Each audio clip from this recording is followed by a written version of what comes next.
mengenai berhenti bertanya kenapa Ustadz untuk menerima takdir dan menerima kehidupan. Tapi di sudut lain Ustadz, filsuf Islam seperti Al-Farabi, Ibnu Sina dan Al-Ghazali di Ihya Ulumuddin berawal dari bertanya kenapa Islam saat itu dipengaruhi oleh Helenistik atau Neoplatonisme dan Aritotelian. Jadi artinya Ustadz, kenapa itu tidak selalu untuk menerima takdir ya Ustadz? Mohon arahannya. Terima kasih. Bertanya kenapa itu metode yang tepat untuk belajar pelajaran. Bukan belajar menghadapi ujian. Makanya kalau kita sedang dalam pendidikan, baik itu formal atau yang non formal, kayak misalnya belajar tentang sebuah pemahaman, sebuah teori, sebuah pemikiran, itu emang bertanya kenapa, termasuk pemikiran Al-Ghazali, Ibnu Sina, Al-Farabi, Ibnu Qayyim dan seterusnya, Ibnu Jauzi, itu kan orang-orang pemikiran ya. Justru dengan bertanya kenapa umat begini, kenapa Islam jadi kayak gini, kenapa keadaan masyarakat jadi begini. Justru pertanyaan itu pertanyaan untuk membangun sebuah teori, membangun sebuah pemikiran atau persepsi. Dan emang udah tepat metodenya. Tapi untuk menghadapi ujian bukan dengan bertanya kenapa. Makanya emang bertanya kenapa itu bukan sesuatu yang salah. Cuman metode yang dipakai buat apa? Untuk belajar sebuah teori kah? Untuk belajar sebuah pemikiran kah? Atau untuk memahami hakikat hidup? Enggak. Kalau untuk memahami rahasia hidup, justru bukan bertanya kenapa, tapi belajar menerima. Tapi ini bisa agree, bisa enggak. Kenapa saya katakan demikian? Karena Allah tidak mengajarkannya kepada orang yang nanya. Dalam arti bukan nanya, tapi mempertanyakan. Allah kok saya? Allah apa maumu? Mempertanyakan ketentuan Allah, kebijaksanaan Allah. Itu enggak akan nemu jawabannya. Tapi begitu dia ridho, kayak Nabi Ayub ridho dengan sakitnya, Nabi Musa ridho dengan keterasingannya, Nabi Yusuf ridho dengan sama keterasingannya juga, maka akhirnya Allah fahamkan mereka hikmah-hikmah. Nabi Yusuf itu bahkan sejak awal udah Allah janjikan akan diajarkan hikmah-hikmah, tapi hikmah itu tidak diajarkan lewat mimpi. Mimpi cuma ngasih tahu sebuah rencana. Bahwa nanti akan ada bintang dan bulan bersujud kepada Yusuf, yaitu keluarganya akan ngikut kepada Yusuf. Tapi gimana cara untuk sampai ke sana? Tidak diajarkan dengan teori-teori, diajarkan dengan pengalaman. Dan pengalaman itu ujian. Ujian pertama apa? Dilempar ke dalam sumur. Ujian kedua apa? Difitnah sama seorang perempuan. Ujian ketiga apa? Ini yang gede-gedenya ya, masuk penjara, kan gitu kan?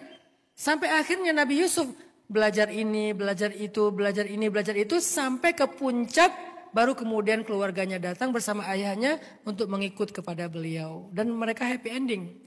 Jadi Nabi Yusuf baru mengerti rahasia-rahasia kehidupan justru ketika beliau menjalaninya. Berdamai dengan saya dimasukkan ke dalam sumur, saya dimusuhi sama kakak-kakak saya difitnah oleh seorang perempuan, saya masuk ke dalam penjara. Jadi Nabi Yusuf belajar banyak di situ. Salah satunya adalah Allah sebaik-baik perencana. Allah sebaik-baik perencana. Salah satunya yang paling gampang. Jadi dalam hidup, ini beda metodenya dengan belajar teori tadi. Teori sosial, Ibnu Khaldun misalnya. Kan itu teori sosial. Atau Al-Ghazali, itu teori tentang mental. Karena Al-Ghazali banyak ngomongin tasawuf. Tentang mental salah satunya. Bahasa dulu tazkiyatun nafs. Mensucikan diri. Diri di sini bisa hati, bisa mental, bisa perasaan, bisa pikiran. Tapi kalau untuk hidup, metodenya justru dengan ana radin, aku ridho ya Allah. Ketika Nabi kehilangan Bunda Khadijah. Khadijah itu wafat pas Nabi lagi berat-beratnya dakwah. Sebulan sebelumnya Abu Talib yang wafat. Sebulan setelahnya Khadijah yang wafat. Nabi merasa kehilangan yang luar biasa, sedih banget. Belum selesai perasaan sedihnya Nabi, beliau pergi ke Taif untuk berdakwah di Taif, diusir di Taif. Setelah bertubi-tubi beliau mendapatkan ujian, Nabi curhat kepada Allah. Ada satu kalimat curhat yang saya suka sekali. Kata Nabi gini, Ya Rabbi, ilaika ashku dha'fa quwati wa qillata hawani 'alan nas. Ya Rabbal Mustad'afin, anta Rabbi. Ila man takiluni, ila ba'idin yatajahhamuni, au ila aduwin malaktahu amri. Illam yakun bika alayya ghadabun, fala ubali. Ya Allah, kepada Engkaulah aku adukan betapa lemahnya diriku, betapa hinanya aku diperlakukan manusia. Engkaulah pelindung orang-orang yang lemah dan Engkaulah pelindungku. Kepada siapa ya Allah Engkau akan serahkan nasibku? Pada orang jauh yang tidak kenal aku dan akan mengusirku?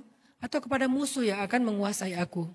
Apapun itu ya Allah, selama Engkau tidak marah kepadaku, aku gak apa-apa. Itu kalimat gak apa-apa lain dalam sejarah Nabi. La ubali bisa berarti aku gak peduli, bisa berarti aku gak apa-apa. Setelah Nabi mengatakan aku gak apa-apa, langsung Allah jemput Nabi. Tadinya kalau Nabinya masih mempertanyakan gak akan dijemput. Dijemputnya gimana? Dijemput pakai buraq.